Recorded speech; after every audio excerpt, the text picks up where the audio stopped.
Hey everyone, welcome to my channel. Today, I want to share a story that reminds us that true wealth is not measured in money, but in the kindness we carry. Stay with me. What would you do if the people you love the most plotted your death? Betrayal, poison, and a loyal maid who risks everything watched to see the shocking truth unfold. She moved quietly yet hurriedly toward Kelechi. Her voice trembled as she whispered, "Sir, please do not eat that food."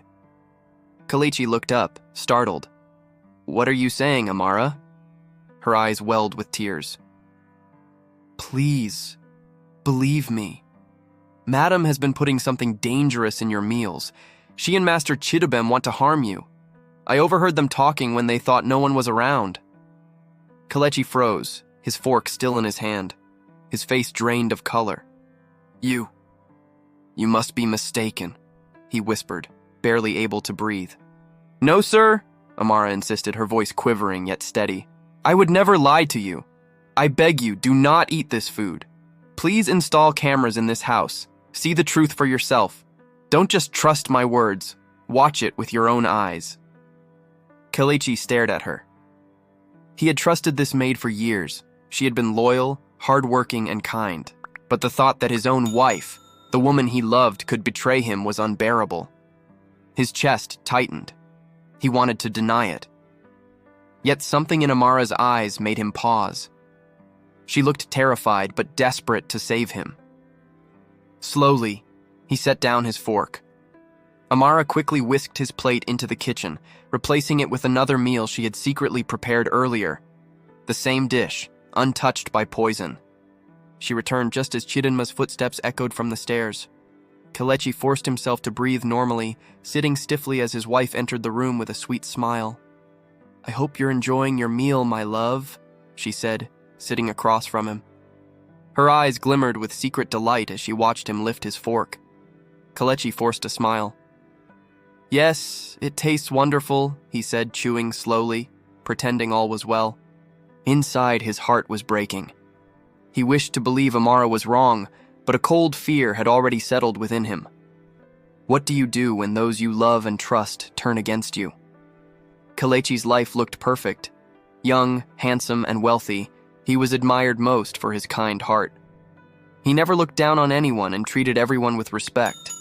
He owned a large company with many employees, yet he treated them like family. When someone fell sick, he paid their hospital bills. If a worker lost a parent, he sent money and even attended the funeral. To him, wealth was not just for spending, it was for helping people. Outside work, Kelechi also gave generously to churches, orphanages, widows, and strangers. People often called him a blessing. Everyone admired him. At home, he was just as caring. Amara, his maid, often thought she had never met a man like him. In previous jobs, she had been shouted at, insulted, and treated like dirt. Here, however, Kelechi respected her. He would tell her, "Amara, you've done enough today. Go and rest." Those words stayed with her. Quiet and humble, she gave her best to maintain the household. She cleaned, cooked, and kept everything in order. Without family in the city, the mansion had become her world, and in that world, Kelechi was a master who treated her with kindness. Then there was Chidinma, Kelechi's wife. Beautiful, poised, and admired wherever she went. Her smooth skin, long hair, and fashionable clothes made her look like a queen. People often whispered, "Kelechi is lucky to have her." Yet inside, Chidinma was restless. Wealth, beauty, and status did not satisfy her. She craved more: attention, excitement, power. She found Kelechi too safe, too attentive, too boring. Though she smiled in public, her heart carried a secret longing. Kelechi never noticed. He trusted her, loved her, and devoted every moment to her, even during his busiest days. To friends, he often said, "Chidinma is my crown. I couldn't ask for a better wife." One of those friends was Chidubem. Chidubem and Kelechi had grown up together in a poor neighborhood. They were like brothers. While Kelechi worked hard and became successful, Chidubem always struggled. Kelechi helped him many times, giving him money to start businesses, even buying him a car. He gave Chidubem contracts through his company to help him stand on his own. Whenever introducing him, Kelechi proudly said, "This is my brother Chidubem. We've been together since childhood."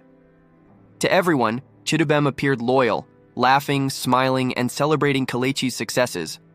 But deep down, envy consumed him. Each visit to Kelechi's mansion stirred jealousy. He saw the house, the cars, the wealth, and thought, "Why is this not mine?" And Chidinma, she was more than Kelechi's wife to Chidubem. She was a prize he coveted.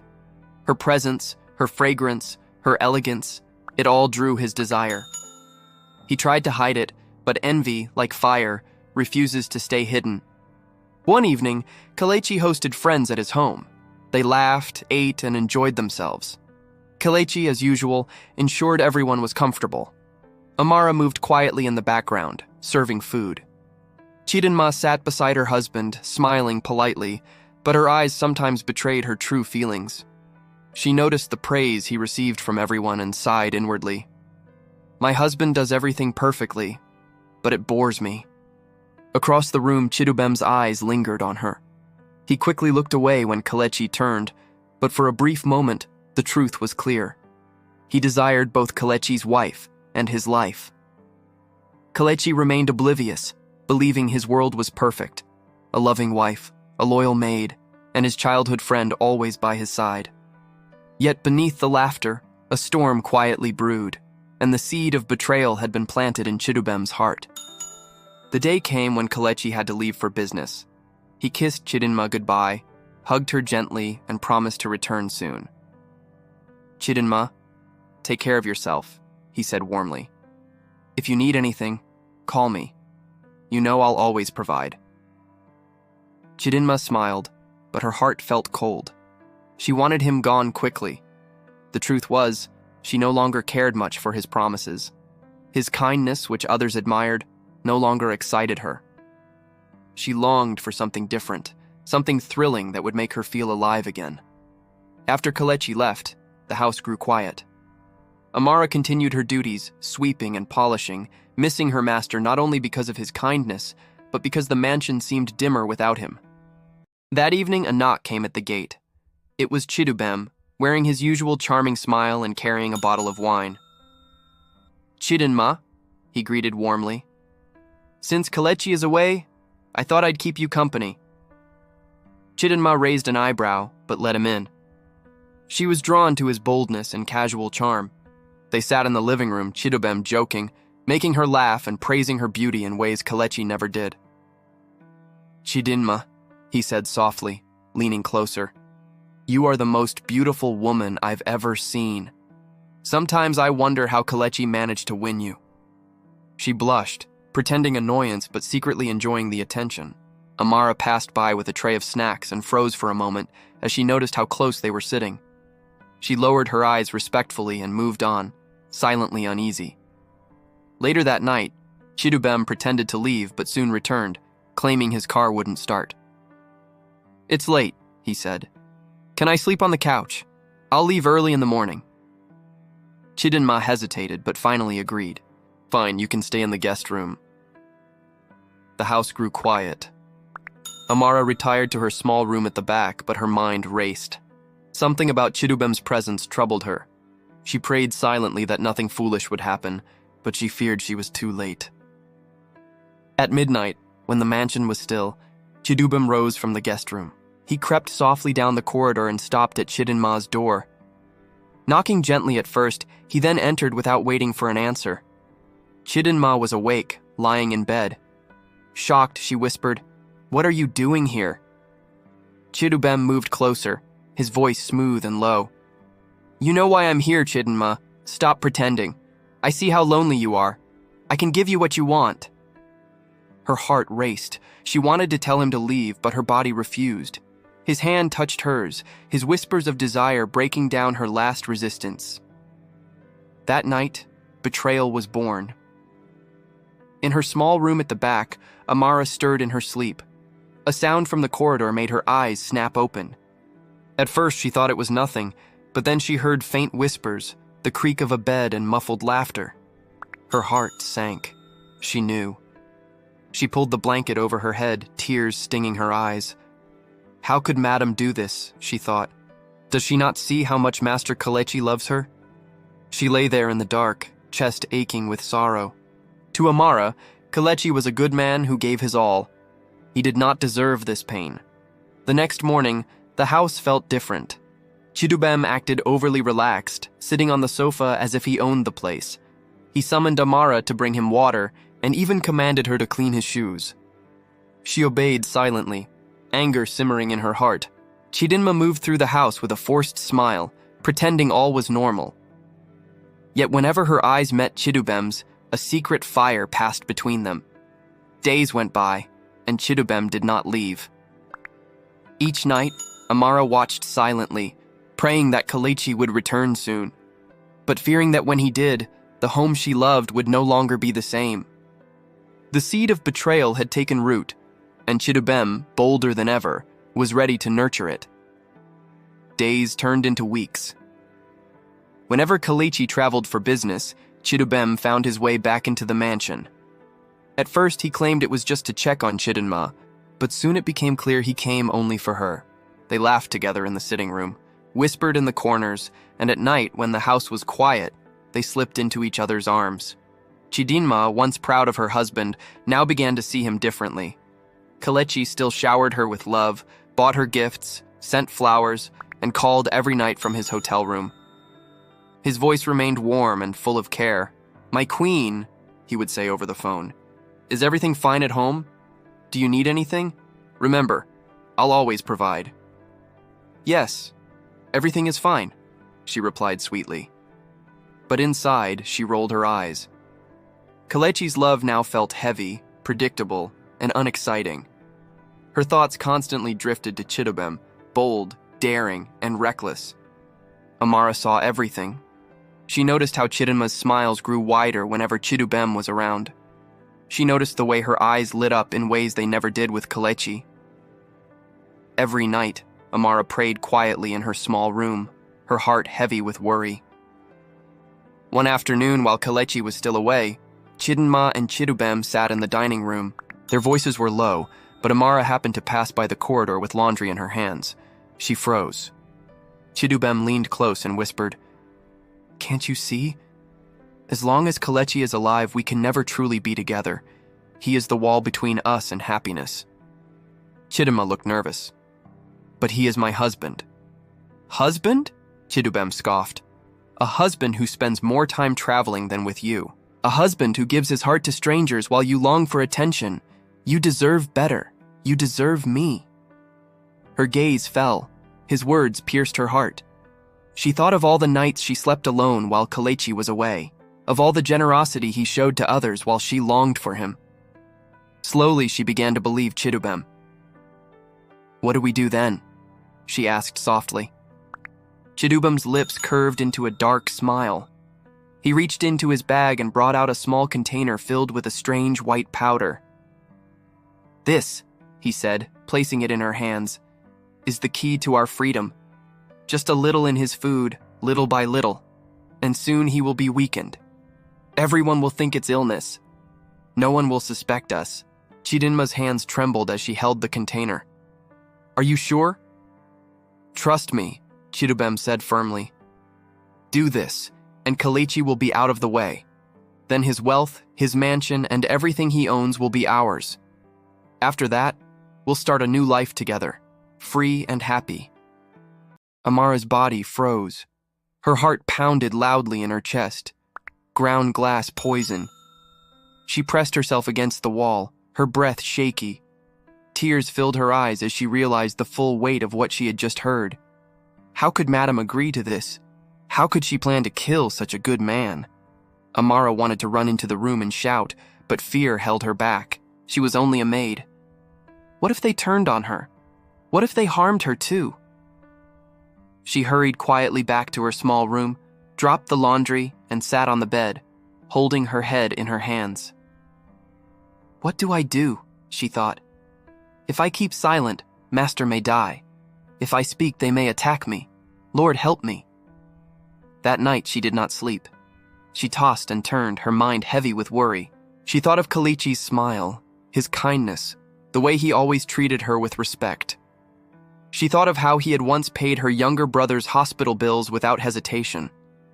How could she allow such a man to die like this? Her tears rolled freely. Her heart ached with loyalty. She must protect him somehow. The next morning, Kelechi returned from his trip.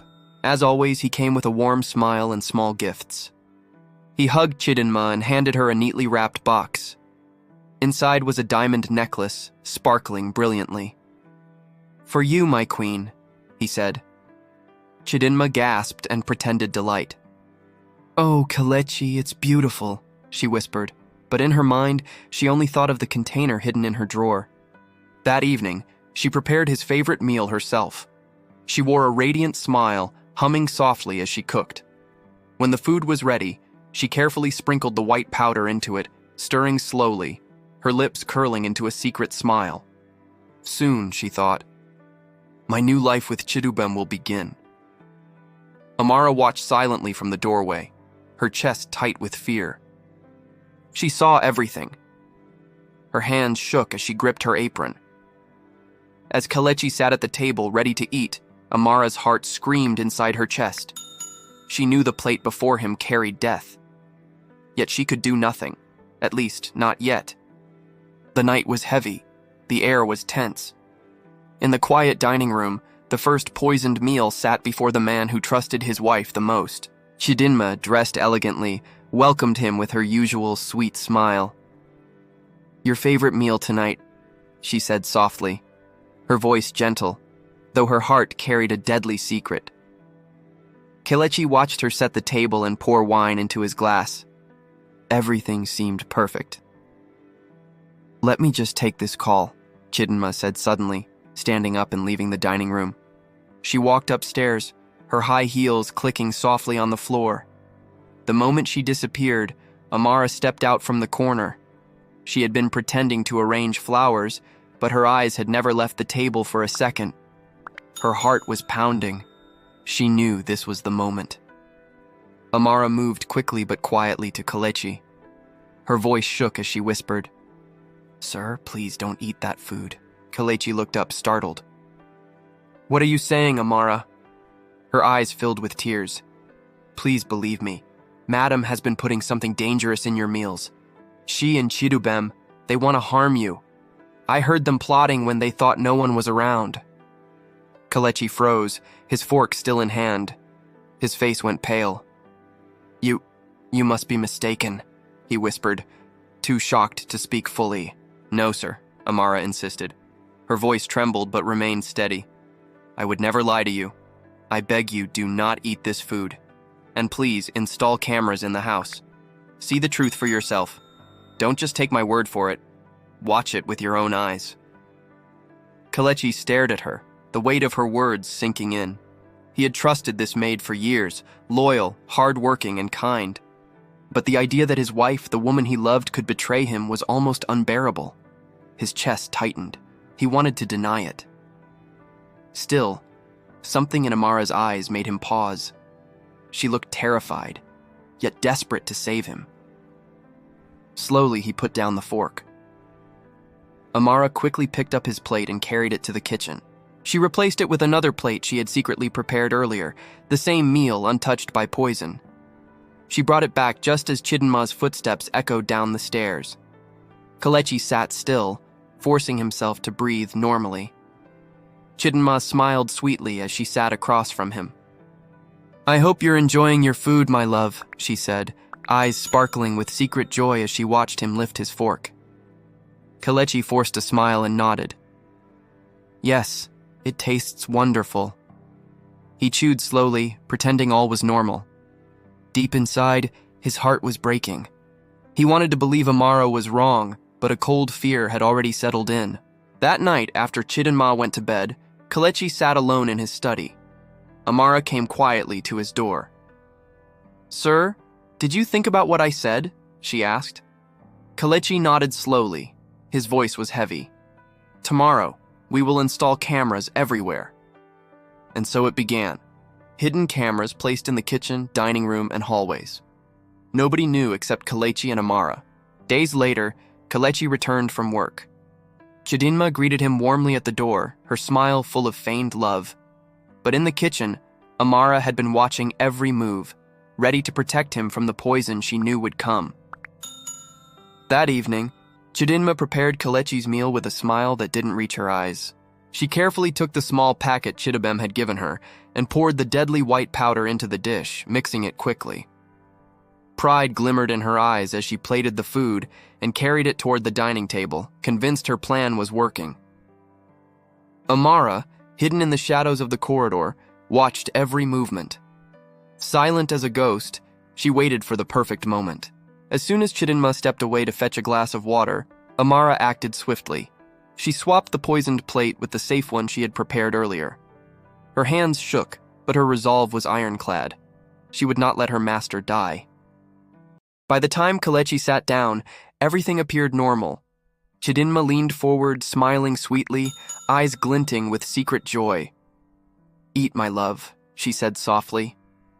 Kelechi lifted his fork, his expression calm, though his heart raced inside his chest. Amara stood nearby, pretending to adjust the table, yet her eyes never left him. Kelechi chewed slowly, swallowing carefully. Every bite went down safely, though Chidinma believed it carried death. When he finished, he kissed her lightly on the cheek, thanked her, and excused himself to the study. That night, when the house fell silent, he sat with Amara at his side. With trembling hands, he switched on the hidden camera recordings from the kitchen. The screen flickered to life. Together they watched as Chidinma opened the packet, poured the powder into the food, and mixed it before setting it on the plate.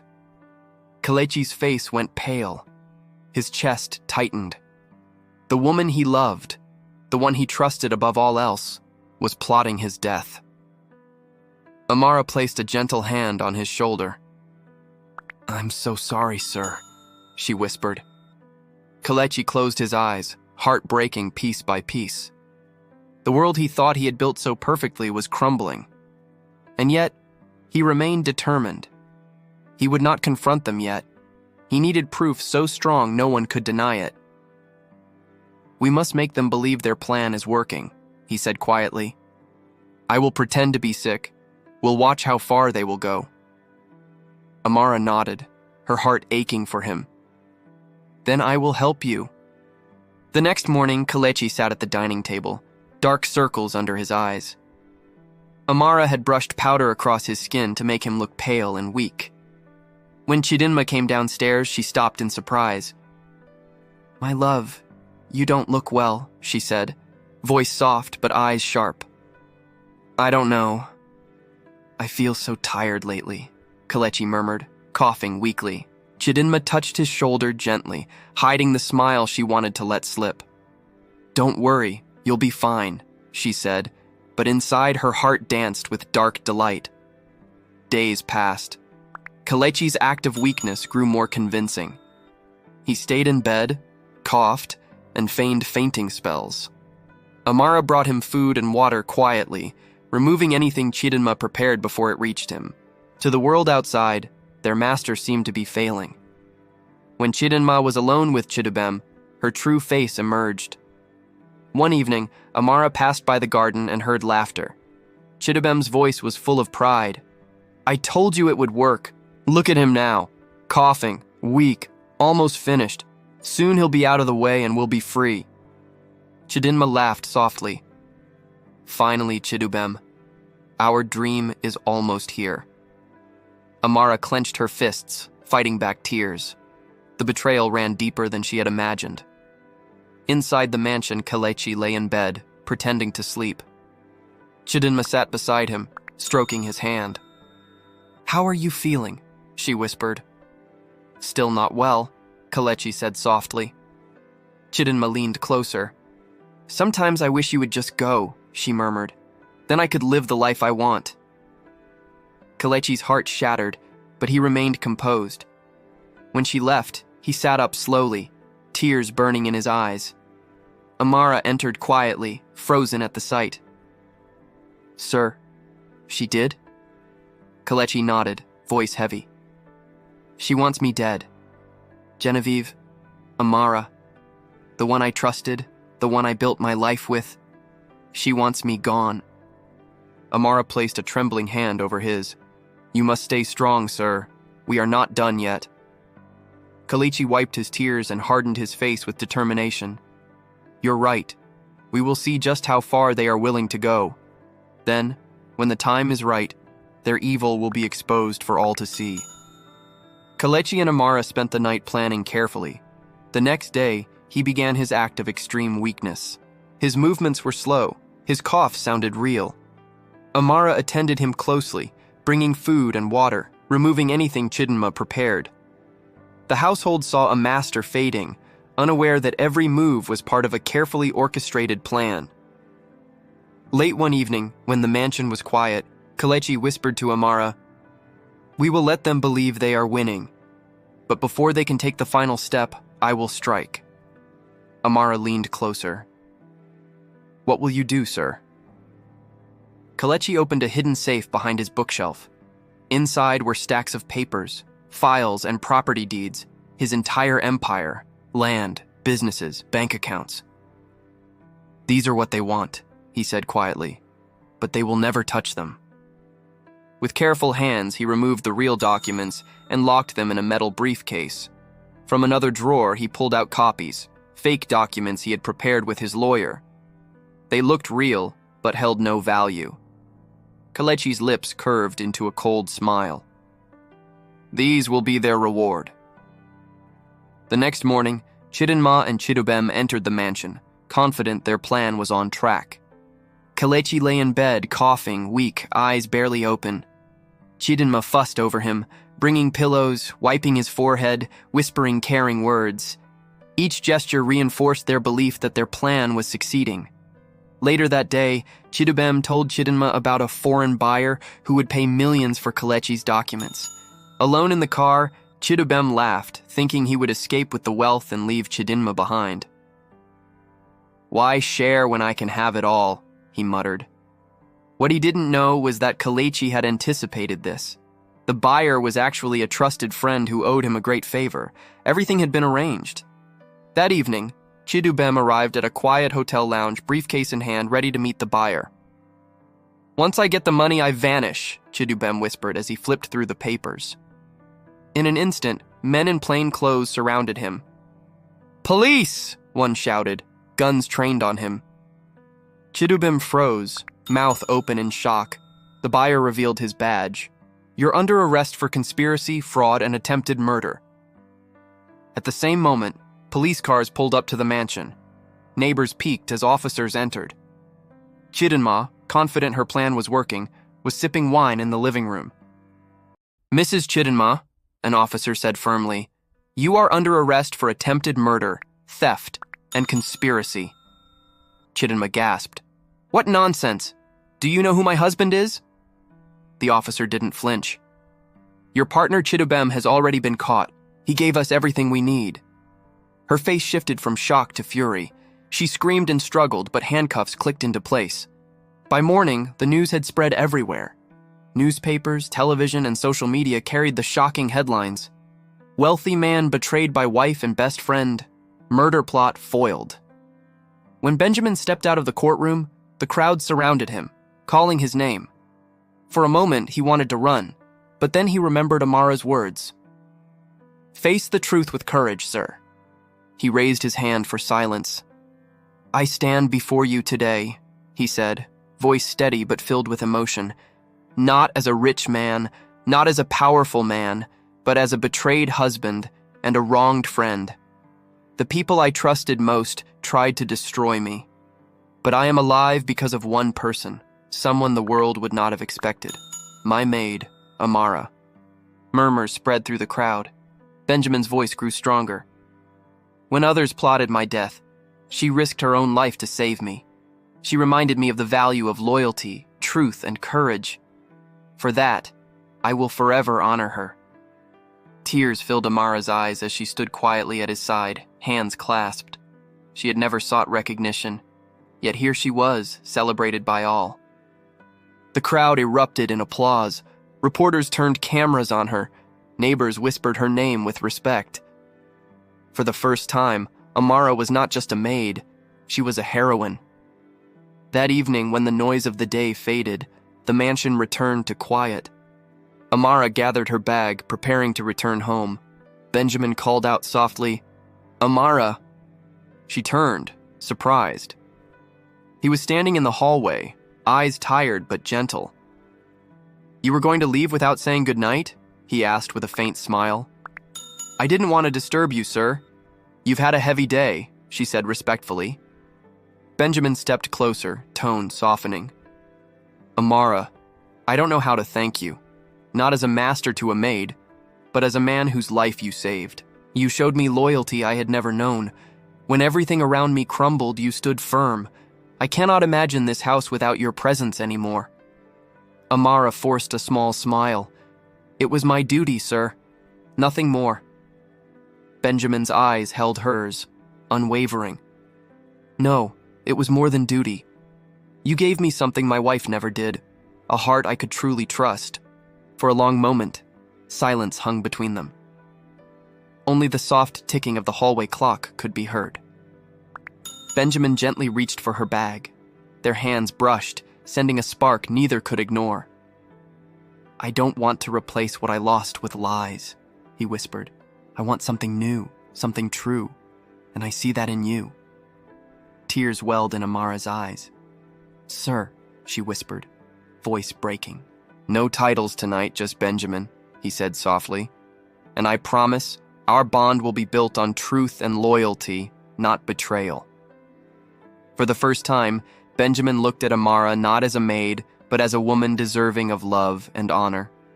That night ended not with a kiss, but with something stronger: hope. Two souls, wounded by betrayal, had found each other in the ashes. If you enjoyed this story, make sure you subscribe, turn on the notification bell, and share with your friends and family so you don't miss the next powerful story coming your way. Drop a heart and comment, like and subscribe my channel, and visit my channel for more interesting stories videos.